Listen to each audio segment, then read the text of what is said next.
Tante Eca, Dede lihat ada mata di sana. Halo, assalamualaikum teman-teman semuanya. Selamat datang lagi di YouTube channel Resa Febrianti. Jadi teman-teman, hari ini aku bakal menceritakan tentang pengalaman mistis aku selama aku ada di Gorontalo. Tapi sebelum mulai ke ceritanya, jangan lupa subscribe dulu dan bunyikan loncengnya. Oke, makasih semuanya udah subscribe. Jadi sekarang langsung aja ke ceritanya. Jadi semua itu berawal pas aku datang ke Gorontalo. Jadi sebelumnya aku itu datang ke sini ngerantau, yaitu mau melanjutkan studi aku atau kuliah aku di sini.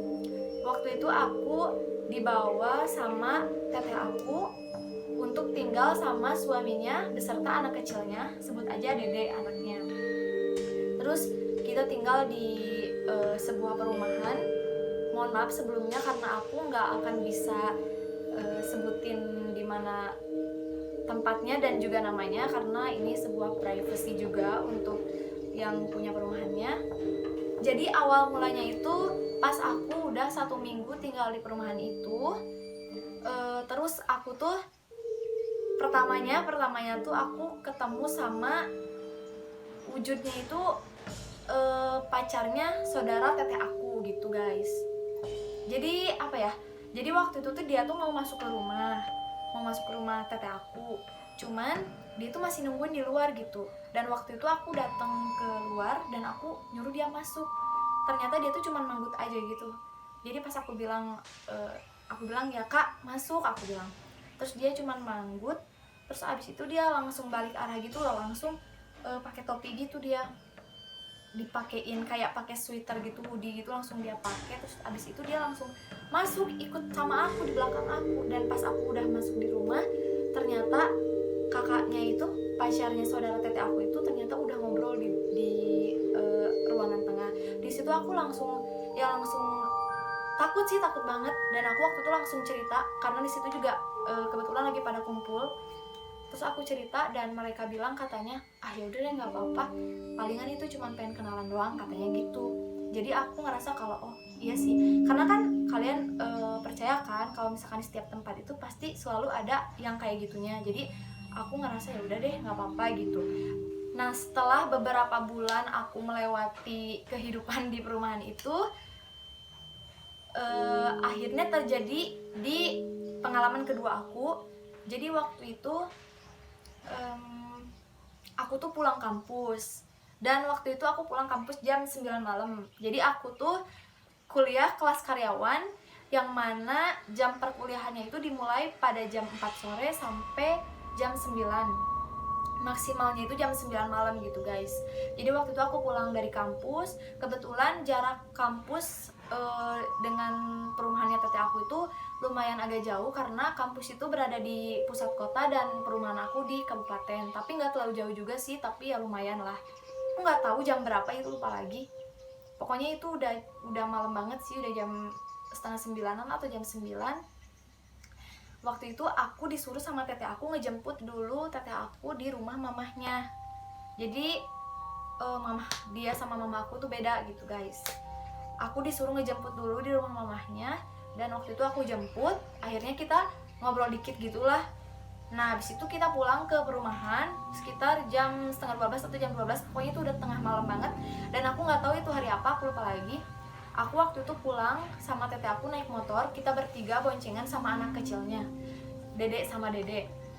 Jadi posisinya teteh aku di belakang aku di tengah, Dede di depan. Kita naik motor ya biasalah dengan kecepatan biasa standar. Nah kan kalau misalkan daerah rumah aku tuh kayak agak masih desa gitu ya, tapi nggak terlalu desa sih, cuman ya kalau udah terlalu malam ya pasti sepi lah, karena kanan kiri itu sawah sama ada beberapa pohon besar gitulah. Akhirnya aku pulang sama teteh aku ya, ngobrol gitu biasa di jalan. Nah kebetulan posisi duduknya teteh aku tuh nyamping ke sebelah kanan gini gitu loh. Terus dede aku ya biasa gitu. Terus akhirnya di jalan di tengah-tengah, hampir deket ke rumah aku, hampir nyampe di perumahan teteh aku, kita itu lihat ada kayak benda, tapi benda, aku nggak tahu itu benda atau makhluk atau apa, yang jelas itu tuh bulat banget, bulat terus warnanya tuh orange kekuning-kuningan, jatuh dari tengah-tengah sawah. Jadi jaraknya itu sekitar kayak apa ya, kayak setinggi pohon gede gitu, dia jatuh. Padahal kan di tengah sawah ya kalian tahu lah, nggak ada pohon, nggak ada apa-apa sama sekali, cuman kayak tanah datar aja gitu ya. Dan itu tuh jatuh, jadi kita tuh kan langsung bingung.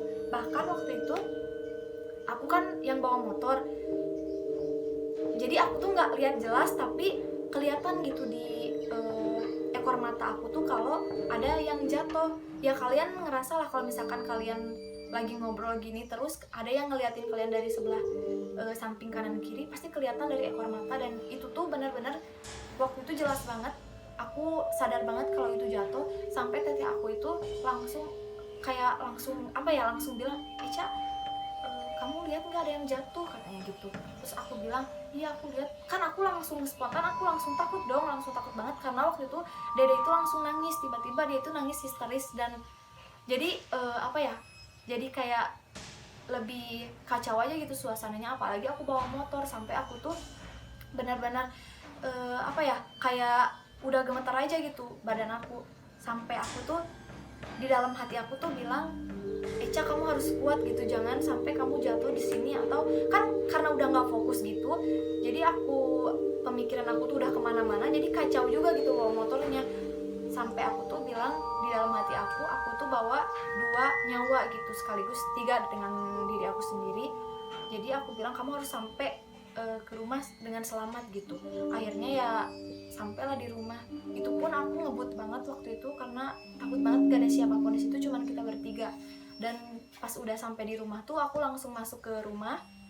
Kebetulan rumah aku tuh masih kayak perumahannya tuh, rumah teteh aku maksudnya, perumahannya tuh masih kayak disebut baru, udah lama juga sih, aku nggak tahu dan aku kurang paham. Cuman di situ tuh perumahannya cuma ada 4 rumah aja. Jadi kalau bisa digambarkan, posisi rumahnya itu letter L. Ini rumah pertama, rumah kedua, rumah ketiga, ini rumah keempat. Dan waktu itu yang ada di rumah, maksudnya yang ada penghuni rumahnya itu cuman rumah ke-1 dengan rumah kedua. Dan waktu itu kebetulan rumahnya teteh aku tuh yang ada di rumah kedua ini. Akhirnya aku langsung masuklah ke rumah sama teteh aku sama anaknya. Terus aku langsung tutup semua rumah, semua pintu rumah, maksudnya semua pintu rumah sama jendela semuanya aku tutup. Dan langsung cerita sama teteh aku, bener itu emangnya. Aku bilang emang itu bener ya teh, soalnya aku lihat banget. Sampai teteh aku tuh, karena teteh aku nggak pernah mau adiknya tuh jadi penakut atau apalah gitu. Sampai waktu itu kan aku tuh kayak emang gemeteran banget, terus keluar keringet dingin gitu. Terus teteh aku bilang katanya, ya udah deh nggak apa-apa, palingan apa itu mah, katanya gitu. Jadi dia tuh bener-bener nenangin hati aku waktu itu. Padahal aku tahu sih emang teteh aku juga takut waktu itu, cuman mungkin dia tidak mau mengacaukan suasana gitu guys. Singkat cerita teman-teman, di bulan kalau nggak salah akhir bulan di tahun 2018 aku mengalami hal-hal yang aneh lagi di perumahan itu. Jadi waktu itu aku tuh lagi tidur, terus abis itu aku mimpi tangan aku tuh ada cewek yang lagi mainin tangan aku. Jadi kayak kalau mainan di Sunda tuh yang kayak surga neraka gitu loh, yang sampai ke atas terus langsung dikelitikin gitu loh badannya. Nah waktu itu aku mimpi kayak gitu, dan aku waktu itu mainnya sama cewek gitu. Terus kukunya tuh panjang-panjang, terus warna kulitnya tuh hitam gitu. Tapi ya biasalah, namanya juga mimpi, ya mana mungkin juga aku mau temenan sama yang kayak gitu kan. Cuman ya namanya juga mimpi. Tapi waktu di mimpi tuh aku taunya kalau itu tuh makhluk-makhluk halus. Cuman ya aku nggak tahu kenapa di mimpi aku temenan sama mereka. Nah terus abis itu dia mainin tangan aku surga neraka gitu. Sampai belum sampai di bagian sini. Di bagian sini tuh aku nggak tahu surga atau di nerakanya. Terus dia abis itu ketawa, abis itu kukunya tuh dicakar, tangan aku dicakar, tapi dicakarnya tuh kayak bercanda gitu loh, tapi dia sambil ketawa gitu. Nah habis itu aku langsung bangun dong, bangun kaget banget. Terus aku lihat tangan aku nggak ada apa-apa, habis itu aku tidur lagi. Dan besoknya pas aku bangun, aku mandi, kalian tahu apa? Di tangan aku tuh ada kayak guratan gitu, kayak abis cakaran, tapi cuma satu jari aja, kayak gini. Kayak apa ya, kayak kalau kita main terus kita kena benda tajam yang kita nggak sadari, abis itu kerasa sakit, dan besoknya tuh kayak ada luka gitu loh, luka cakaran. Kalau misalkan ada fotonya aku bakalan liatin sama kalian, karena waktu itu aku ya namanya orang mimpi, terus bangun abis itu nggak sadar apa-apa, tidur lagi, dan besoknya baru sadar, ya otomatis langsung takut lah. Akhirnya waktu itu aku cerita ke beberapa teman aku, terus aku foto-foto, kayaknya masih ada di HP aku, dan kalau masih ada aku bakalan liatin sama kalian. Dan waktu itu kejadian lagi di sore hari, tepatnya habis asar. Kalian percaya nggak sih? Jadi waktu itu di rumah tuh cuma aku sendiri, dan waktu itu teteh aku, anaknya sama temennya lagi pergi ke luar cari makan atau nggak tahu jalan-jalan, aku lupa lagi. Waktu itu aku posisinya baru selesai sholat asar dan mau ke kampus. Abis itu apa ya? Oh, pas aku habis selesai sholat, terus abis itu aku kan langsung dandan tuh dikit habis sholat. Jadi posisinya tuh kamar aku, ruang TV, abis itu langsung ruang makan. Jadi 3 gitu berjajar.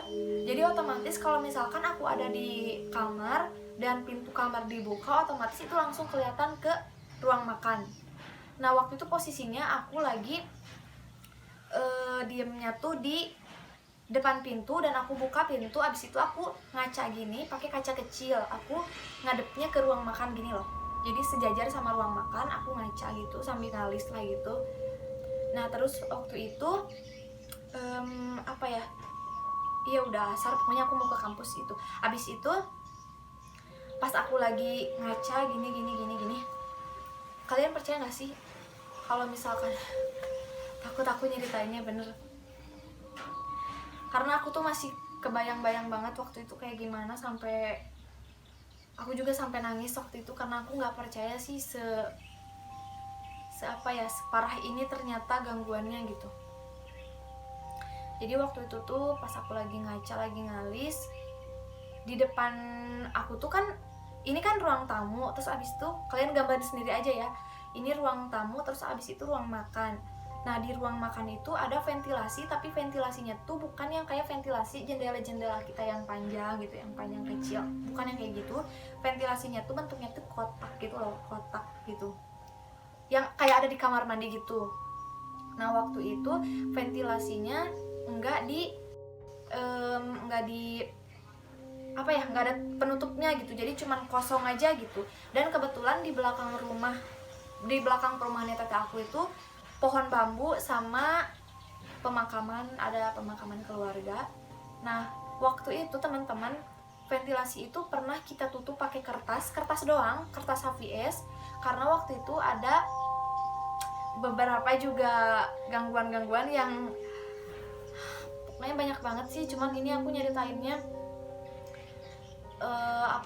ya inti-intinya doang gitu, yang aku masih inget dan aku nggak bisa lupa. Jadi waktu itu pernah kita tutup, itu juga menurut persetujuan teteh aku. Jadi aku tutup itu semua ventilasinya, karena ada berapa ya, ada sekitar 6 atau 7 atau 8 gitu ventilasi sampai ke dapur gitu, ventilasi sebesar itu. Dan waktu itu juga dede itu sering bercanda sama aku, kayak, Tante Eca, dede lihat ada mata di sana, katanya gitu. Jadi karena aku takut, karena kan aku sering tiduran tuh di depan ventilasinya. Jadi kalau tiap aku tidur tuh terus aku lihat ke ventilasi itu kayak langsung beda aja gitu auranya. Dan waktu itu juga teteh aku tuh lagi sakit, terus dia mau ke kamar mandi. Abis di kamar mandi tuh dia, jadi pohon bambu yang di belakang tuh goyang-goyang gitu loh teman-teman. Sampai akhirnya teteh aku agak trauma mungkin atau takut, sampai akhirnya lah kita tutup, sampai ketutup semuanya gitu, semua ventilasinya ditutup pakai kertas HVS. Waktu itu cuman ada 3 orang di rumah karena suaminya itu kerja gitu loh. Jadi cuman kita doang perempuan yang bisa nutup ventilasinya. Pas aku mau ke kampus itu, aku lihat bayangan di ventilasinya itu, di ventilasi yang kotaknya tuh kayak ada tangan. Oke, aku gambarin. Jadi ini ceritanya ventilasinya kotak gini. ini kertas HVS yang apa penutup ventilasinya, ini kertas gini. Terus waktu itu ada bayangan dari arah luar, dari arah pohon bambu itu, bayangannya tuh kayak tangan gini loh, nggak kelihatan ya, gimana ya, pokoknya kalian gambarin lah ya. Jadi itu gini, terus ini ada tangan gini loh, bayangan tangan gini. Dan waktu itu aku lihat jelas banget itu kukunya panjang-panjang dan apa ya, tangannya tuh kecil gitu kayak keriput, tapi aku nggak tahu kalau itu anak kecil atau nenek-nenek. Waktu itu takut banget, masih kebayang banget soalnya. Terus ini kertasnya kan kayak gini, terus bayangannya tuh gini. Nah tangannya tuh awalnya nempel dan aku tuh kayak langsung udah mundur gini loh. Aku udah mundur gini, aku tahu itu bukan manusia ya, soalnya masa sih ada manusia yang setinggi itu. Kalau misalkan manusia nggak akan mungkin bisa tangannya nempel gini, karena itu tuh ventilasinya tinggi banget. Habis itu pas tangannya nempel gini tuh aku udah mundur gini karena aku udah takut banget dan aku yakin itu bukan orang.